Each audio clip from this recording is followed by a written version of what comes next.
అందరికి నమస్తే అండి. మనగడం లక్స్కి స్వాగతం. నా పేరు పుష్పస్వామి. ఈరోజు మన వీడియోలో గుమ్మడికాయను మనం ఎలా పెంచాలి, ఎలాంటి జాగ్రత్తలు తీసుకోవాలి, ఎలాంటి ఫర్టిలైజర్స్ ఇవ్వాలి అనేది కంప్లీట్గా తెలుసుకుందామండి. హార్వెస్ట్ వరకు చూద్దాం. వీడియో స్కిప్ చేయకుండా కంప్లీట్గా చూడండి. ఓకే అండి, వీడియోకి వెళ్ళిపోదాం. ఇదంతా మన గార్డెన్లో ఉన్న గుమ్మడికాయ పాదు అండి. ఇది 45 డేస్ పాదు అన్నమాట. నేను ఇంట్లోకి తెచ్చుకున్న గుమ్మడికాయల నుంచి ఒక 4 సీడ్స్ మట్టిలో వేశానండి, నేరులో వేశాను, పెరట్లో 4 సీడ్స్ వేశానండి. 4 సీడ్స్ మొలకెత్తినాయి అన్నమాట. అంత సింపుల్గా పెరుగుతాయి ఇవి, అంత ఈజీగా మొలకెత్తుతాయి. గుమ్మడికాయకు మనం ఎక్కువ మెయింటైన్ చేయాల్సిన అవసరం లేదండి. నిజానికి జీరో మెయింటెనెన్స్ అనొచ్చు అనమాట. అంత సింపుల్గా పెరుగుతుందండి. మనము సీడ్స్ వేసినాక ఒక 5-6 ఇంచెస్ మొలకెత్తగానే దానికి కొద్దిగా సపోర్ట్ ఇస్తే సరిపోతుందండి. ఇంకా అదే అల్లుకుపోతుంది అన్నమాట. చూడండి, 45 రోజులకే గుమ్మడికాయ పూత వచ్చేసి కాత కూడా స్టార్ట్ అయిపోయిందండి. ఇది 90 రోజుల పంట అండి, 90 డేస్ పంట అన్నమాట. ఈ గుమ్మడికాయను మనము సంవత్సరం అంతా పండించుకోవచ్చండి. 3 సీజన్లు కూడా పండించుకోవచ్చు. కానీ మనకు ముఖ్యంగా తీగజాతి మొక్కలలో కనిపించేది పాలినేషన్ ప్రాబ్లం అండి. పాలినేషన్ జరగక పూత రాలిపోవడము, పిందె రాలిపోవడము, పిందె మాడిపోవడం అలాంటివి మాత్రం ఖచ్చితంగా జరుగుతూ ఉంటుంది. ఏ తీగజాతి మొక్కల్లో అయినా జరుగుతుందన్నమాట. కాబట్టి మనం ఇలా మనకు పూలు ఇప్పినప్పుడు, పూలు పూసినప్పుడు కొంచెం హ్యాండ్ పాలినేషన్ చేసే ప్రయత్నం చేయాలండి. పాలినేషన్ ఎలా చేయాలి అంటే, చూడండి, మనము వీడియోలో చూస్తున్నది ఇది ఫీమేల్ ఫ్లవర్ అన్నమాట. కింద పిందె ఉండి పైన ఫ్లవర్ ఉంటుంది. మేల్ ఫ్లవర్కి ఏమో కింద పిందె ఉండదండి, ఓన్లీ కాడ మాత్రమే ఉంటుంది. ఇప్పుడు నేను మీకు చూపిస్తాను, చూడండి. చూడండి, ఇది మేల్ ఫ్లవర్ అండి. దీనికి పిందె లేదు, ఓన్లీ కాడ మాత్రమే ఉందన్నమాట. ఎలా గుర్తించాలి మేల్ ఫ్లవర్కి ఫీమేల్ ఫ్లవర్కి తేడా? మేల్ ఫ్లవర్స్ ఎక్కువ విప్పుతాయండి, ఫీమేల్ ఫ్లవర్స్ చాలా తక్కువ విప్పుతాయి. హ్యాండ్ పాలినేషన్ అంటే మ్యాక్సిమం అందరూ తెలిసే ఉంటుంది. తెలియని వాళ్ళ కోసం చెప్తున్నానండి. మనం ఒక మేల్ ఫ్లవర్ని కట్ చేసుకోవాలి. మేల్ ఫ్లవర్ అంటే కింద ఏ పిందె ఉండకుండా కాడ మాత్రమే ఉంటుందండి. ఆ ఫ్లవర్ని మనం కట్ చేసుకొని ఆ మధ్యలో ఉన్న పాటును మాత్రము అలా ఉంచి చుట్టుముట్టు ఉన్న రేఖల్ని తీసేసేయాలి. ఆ మిడిల్ పార్ట్ని మాత్రము మనం డ్యామేజ్ అవ్వకుండా చూసుకోవాలన్నమాట. మనకు మేల్ ఫ్లవర్సే ఎక్కువ విప్పుతాయండి, ఫీమేల్ ఫ్లవర్స్ చాలా తక్కువ విప్పుతాయి. కాబట్టి మేల్ ఫ్లవర్స్తో మనము ఖచ్చితంగా పాలినేషన్ చేయాలి. ఏ మిడిల్ పార్ట్ని పాలిన్ గ్రీన్స్ అంటారు. మిడిల్ పార్ట్ డ్యామేజ్ అవ్వకుండా చూసుకోవాలన్నమాట. ఇలా మిడిల్ పార్ట్ని మనం రెడీ చేసుకున్నాం కదా, ఇప్పుడు పాలినేషన్ చేద్దాం.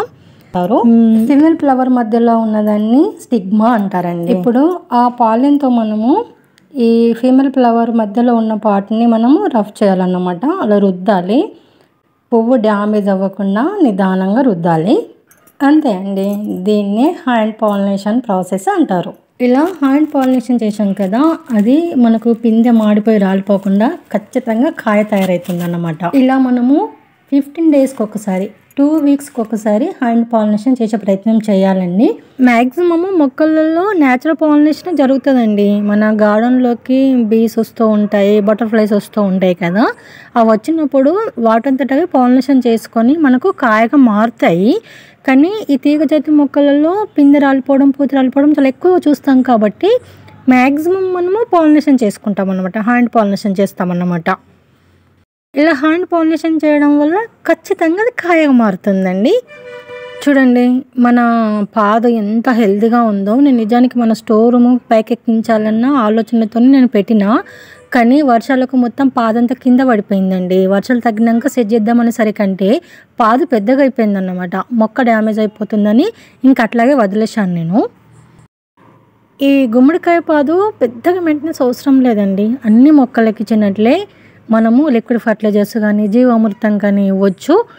ఒక 1 మంత్కి ఒకసారి ఏదైనా మనం మేక ఎరువు, ఆవు ఎరువు, లేదంటే కంపోస్ట్ అలాంటివి వేస్తే సరిపోతుంది అన్నమాట. అన్ని మొక్కలకి ఇచ్చినట్టే ఇవ్వచ్చు. స్పెషల్గా పెద్ద కేరింగ్ ఏం అవసరం ఉండదు ఈ మొక్కకి. నేనైతే పెద్ద పెస్ట్ ప్రాబ్లం కూడా ఏం చూడలేదండి. చాలా హెల్తీగా, చాలా ఫ్రెష్గా పెరుగుతుంది.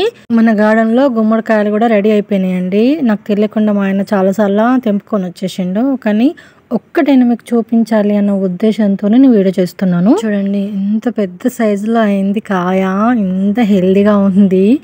మక్కిందండి గుమ్మడికాయ, మంచిగా అయింది, మంచిగా రెడీ అయిపోయింది అన్నమాట.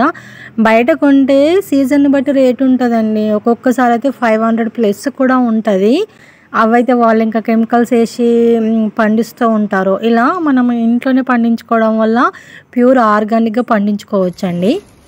వావ్! అసలు కదా ఎంత బాగా తయారైపోయింది. ఈ గుమ్మడికాయలో చాలా హెల్త్ బెనిఫిట్స్ ఉంటాయండి. చాలా ఔషధ గుణాలు ఉంటాయన్నమాట. ఈ గుమ్మడికాయను మనం ఎన్నో రకాలుగా ఉపయోగించుకోవచ్చండి. జ్యూస్ చేసుకొని తాగుతారు, కర్రీ చేసుకుంటారు, ఫ్రై చేసుకుంటారు, అలాగే స్వీట్లు కూడా తయారు చేసుకుంటారు అనమాట. మనకు ఇష్టం వచ్చిన రెసిపీ చేసుకొని తినొచ్చు. ఏ రూపంలో తిన్నా సరే అండి, అది మనం తినడం వల్ల ఎన్నో ఆరోగ్య లాభాలు ఉంటాయి. ముఖ్యంగా ఇలా ఆర్గానిక్ మెథడ్లో పండించుకున్న వాటితో ఇంకెక్కువ బెనిఫిట్స్ ఉంటాయండి, హెల్త్ బెనిఫిట్స్ మనకి. చూడండి ఇంకా చాలా పూత, చాలా పింద ఉందన్నమాట. బీపీకి, షుగర్కి, అలాగే నిద్రలేమికి, డైజెషన్ ప్రాబ్లంకి, ఇలా చాలా రకాల ఉపయోగాలు ఉంటాయండి ఈ గుమ్మడికాయ తినడం వల్ల. మీరు ఒకసారి గూగుల్ సెర్చ్ చేయండి, ఎన్నో బెనిఫిట్స్ ఉంటాయి దీనివల్ల.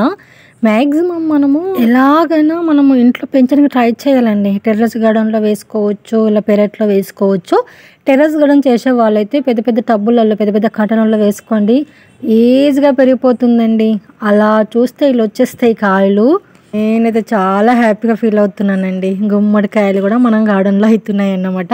తప్పకుండా ఒకసారి మీరు కూడా ట్రై చేయండి. సీజన్లో పండించే ప్రయత్నం చేయండి, అప్పుడు మనకు ఎక్కువ లాభం ఉంటాయండి. బయట కొంటే రేట్ ఎక్కువ ఉంటుంది కాబట్టి. ఏదండి ఈరోజు మన వీడియో అయితే నచ్చింది కదా, ఖచ్చితంగా నచ్చే ఉంటుంది. అయితే లైక్ చేయండి, షేర్ చేయండి, మన ఛానల్ సబ్స్క్రైబ్ చేసుకోండి ప్లీజ్ అండి, సపోర్ట్ చేయండి. అలాగే రెండు మంచి మంచి వీళ్ళ కోసం, village organic gardening ideas tips కోసం మా channel follow. Thanks for watching. Happy gardening.